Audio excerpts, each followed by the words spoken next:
Hello guys, welcome back to the channel. आज मैं आपको इस वीडियो में एक्सरसाइज 15 भी एक्सप्लेन करने वाली हूँ, जो कि है कॉन्ग्रुएंस ऑफ ट्रायंगल्स। इसके प्रीवियस वाले वीडियो में मैंने एक्सरसाइज 15A किया था। अब आज के इस वीडियो में मैं एक्सरसाइज 15 भी एक्सप्लेन करने वाली हूँ, लेकिन उससे पहले अगर किसी ने मेरे चैनल को सब्सक्राइब नहीं किया है, don't forget to like, share and subscribe the channel. So let's get started. Exercise 15B का बेसिक कॉन्सेप्ट क्या है? बेसिक कॉन्सेप्ट है कॉन्ग्रुएंस ऑफ ट्रायंगल्स। दोनों ट्रायंगल्स कॉन्ग्रुएंट कैसे होंगे, तो ये ध्यान से सुनिए। अब ये देखिए, मेरे पास दो ट्रायंगल्स है। इन दोनों ट्रायंगल्स के मैं नाम देती हूँ, जैसे कि A, B, C। ये देखिए, मैंने नाम दिया है as A, B and C। अब दूसरे ट्रायंगल का नाम देती हूँ एज D, E, F। ठीक है। अब ये मेरे पास दो ट्रायंगल्स है, triangle ABC and triangle DEF। इसके प्रीवियस वाले वीडियो में मैंने क्या बताया था? दो ट्रायंगल्स कॉन्ग्रुएंट कब होंगे? When they exactly superpose each other, then those two triangles are congruent. ये एक्सप्लेन किया था। ये देखिए, सपोज ये ट्रायंगल है ABC और मेरा दूसरा ट्रायंगल है DEF। याद रखिए, कॉन्ग्रुएंस ऑफ ट्रायंगल्स में दो ट्रायंगल्स को कॉन्ग्रुएंट दिखाना जरूरी है। ऐसा नहीं है आप एक ट्रायंगल लोगे और उसको कॉन्ग्रुएंट दिखा दोगे, ऐसा नहीं है। दो ट्रायंगल्स का होना जरूरी है, यहाँ पे एक ट्रायंगल नहीं हो सकता। ये देखिए, ये यहाँ पे मैंने बोर्ड पे दो ट्रायंगल्स ड्रॉ किए हैं, that is triangle ABC and triangle DEF। अगर मैं ट्रायंगल DEF को उठा के ट्रायंगल ABC पे रखूंगी तो क्या होगा? ये जो D है वो एग्जैक्टली A पे आएगा, E जो है वो एग्जैक्टली B पे आएगा और F जो है वो एग्जैक्टली C पे आएगा। तो यहाँ पे लिखती हूँ मैं F, E और ये हो गया D। अगर मैं इस ट्रायंगल को इसके ऊपर रखूंगी, ये देखिए जैसे कि ये वाला है, ये है ट्रायंगल ABC और दूसरा है ट्रायंगल DEF। अगर मैं ट्रायंगल DEF को इसके ऊपर रख रही हूँ, ये देखिए, ये एग्जैक्टली एक दूसरे को सुपरपोज कर रहा है। सुपरपोज कर रहा है यानी क्या? एक दूसरे को हाइड कर रहा है। They are coinciding exactly each other. अब यहाँ पे देखिए, तो यहाँ पे इन दो ट्रायंगल्स में अगर आप D को A पे रख रहे हो और E को B पे रख रहे हो और F को C पे रख रहे हो, then only the two triangles are exactly superposing each other. तो इसका मतलब क्या है? यहाँ पे A करेस्पॉन्ड्स टू, इसको बोलते हैं 1-to-1 करेस्पॉन्डेंस। जैसे कि आप ट्रायंगल DEF इसके ऊपर रख रहे हो, तो D और A ये क्या हो गया? These are called as 1-to-1 correspondence. A corresponds to D, B corresponds to E and C corresponds to F. ये देखिए, अभी A और D 1-to-1 correspondence हो गया, B और E 1-to-1 correspondence हो गया और F और C 1-to-1 correspondence हो गया। ठीक है।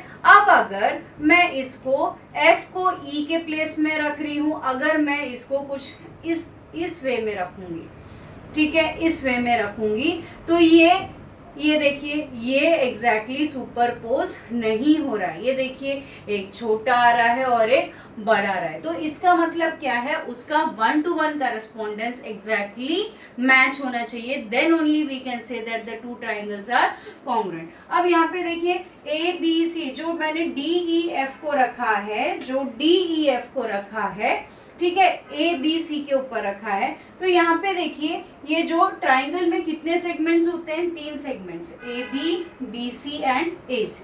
अब यहाँ पे देखिए, सेगमेंट AB जो है वो सेगमेंट DE से कॉन्ग्रुएंट आ रहा है। Segment AB is congruent to segment DE। Next ये देखिए, segment AC is congruent to segment DF। Segment AC is congruent to segment DF।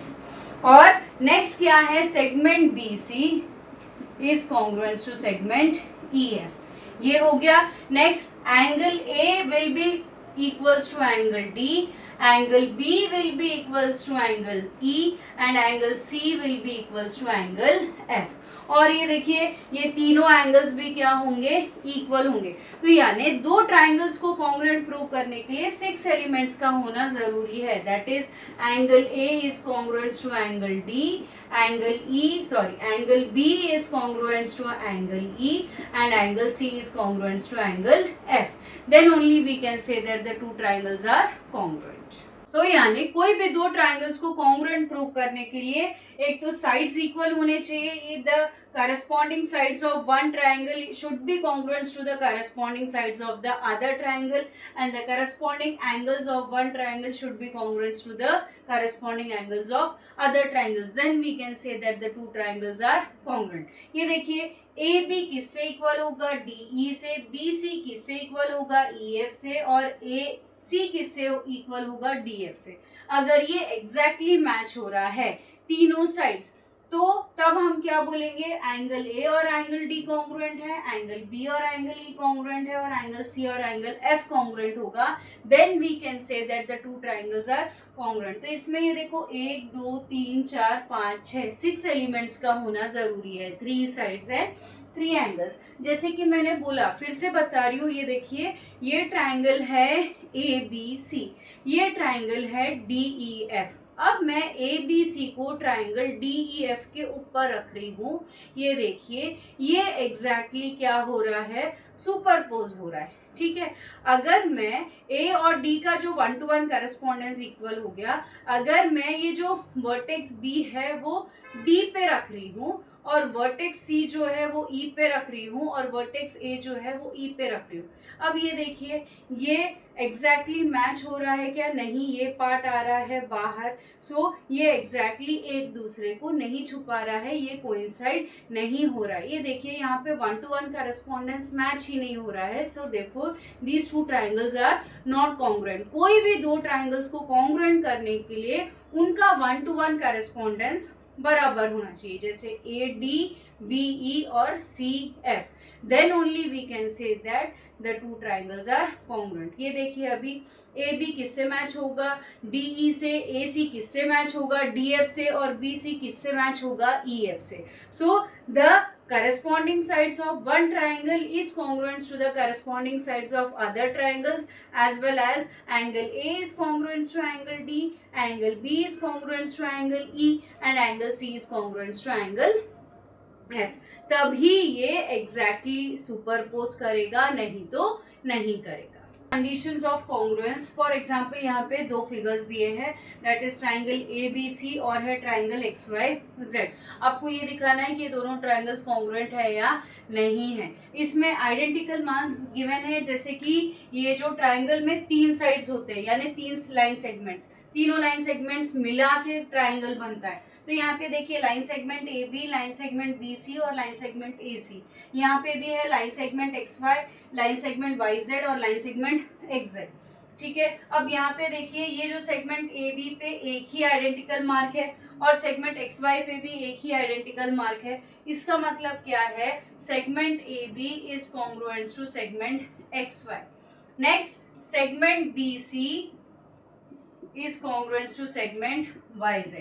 Next, segment AC is congruent to segment XZ. अब यहाँ पे इसकी एक और खासियत है।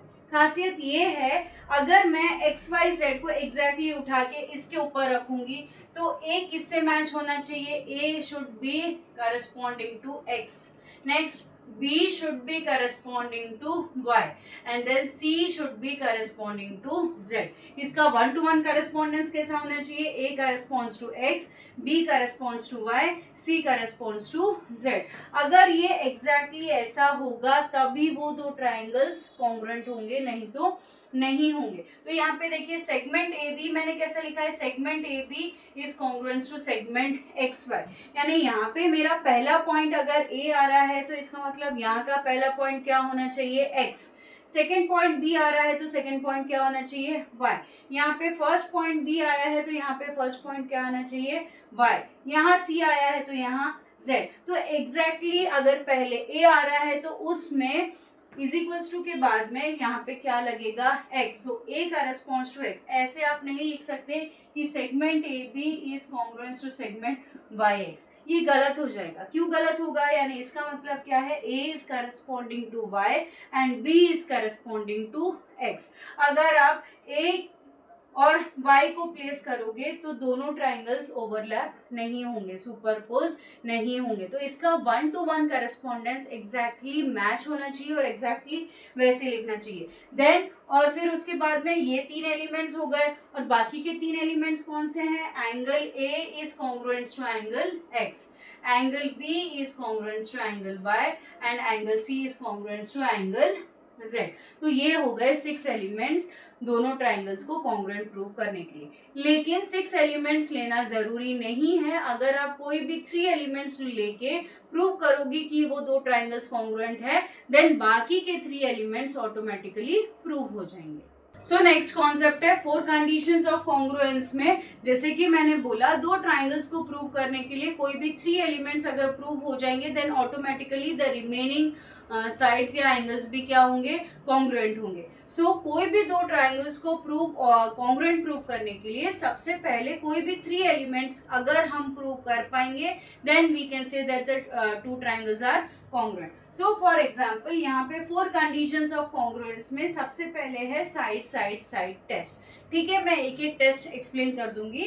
तो यहाँ पे पहला टेस्ट है साइड साइड साइड टेस्ट। अब ये कैसा होगा, ये देखिए, मैंने यहाँ पे एक ट्राइंगल लिया है, दूसरा एक और ट्राइंगल ड्रॉ कर रही हूँ। अब पहले ट्राइंगल का नाम दे रही हूँ एज PQR और दूसरे का XYZ। ठीक है, अब यहाँ पे PR जो है वो XZ से इक्वल है, QR जो है वो YZ से इक्वल है और PQ जो है वो XY से इक्वल है। अब यहाँ पे देखिए मैंने आइडेंटिकल मार्क्स भी दिए। तो आइडेंटिकल मार्क्स ये दिए हैं कि segment PR is congruence to segment XZ। तो क्या लिखोगे यहाँ पे, segment PR is congruence to segment XZ। Since reason क्या है, given the sides are congruent. Next, segment QR is congruence to segment YZ, फिर से ये गिवन है। नेक्स्ट, तीसरा साइड क्या है, segment PQ is congruence to segment XY, फिर से ये गिवन है। तो यानी the corresponding sides of one triangle is congruent to the corresponding sides of the other triangle. Therefore, triangle PQR is congruent to triangle XYZ. अब ये देखिए, ये सही लिखा है या नहीं लिखा है देखते हैं। अब ये देखिए, PR जो है XZ से इक्वल है, साइड जो PR है वो साइड XZ से इक्वल है। तो P करस्पॉन्ड्स टू क्या होगा यहाँ पे, P corresponds to X। Next, QR जो है वो YZ से इक्वल है। तो R करस्पॉन्ड्स टू क्या हो गया यहाँ पे, Z and Q corresponds to Y। तो यहाँ पे Q is corresponding to Y and R is corresponding to Z। तो ये देखिए यहाँ पे PR लिखा है, तो P is corresponding to X, तो यहाँ पे आ गया X, R corresponds to Z, तो नेक्स्ट पॉइंट पे आ गया Z। Segment QR is congruence to segment YZ, Q is corresponding to Y। तो ये देखो पहला पॉइंट Q है, तो इधर का भी पहला पॉइंट क्या है, Y। R second point R है, तो सेकेंड पॉइंट क्या है यहाँ पे, Z। यहाँ पे PQ है, तो यहाँ पे क्या है, X और Y। So therefore triangle PQR is congruence to triangle XYZ। आप कैसे भी लिख सकते हो, ट्राइंगल PRQ अगर आप लिख रहे हो तो ट्राइंगल PRQ किससे इक्वल होना चाहिए, will be congruence to P corresponds to हो गया X, R करस्पॉन्ड्स टू हो गया Z और Q करस्पॉन्ड्स टू Y। तब कैसा आएगा, triangle PRQ is congruence to triangle XZY। तो 1 to 1 करस्पॉन्डेंस मैच होना चाहिए एग्जैक्टली। और लिखते टाइम पे भी आप कोई भी पॉइंट्स किधर भी कहीं पे भी नहीं लिख सकते, प्रॉपर 1 to 1 करस्पॉन्डेंस के साथ आपको लिखना होगा। तो ये देखिए, इस ट्राइंगल के तीनों साइड जो है उसके करस्पॉन्डिंग ट्राइंगल के तीनों साइड से इक्वल है। So therefore by side side side test we can say that the 3 triangles are congruent. अब बाकी के 3 एलिमेंट्स का क्या, अगर ये तीनों साइड्स इक्वल है तो automatically their corresponding angles will also be equal. So angle P will be congruent to angle X, angle Q will be congruent to angle Y, and angle R will be congruent to angle Z. So if the two triangles are equal according to their sides, then their corresponding angles will also be congruent. समझा? ये हो गया side side side test, यानी ये जो side था उसके corresponding triangle के करस्पॉन्डिंग साइड से इक्वल है।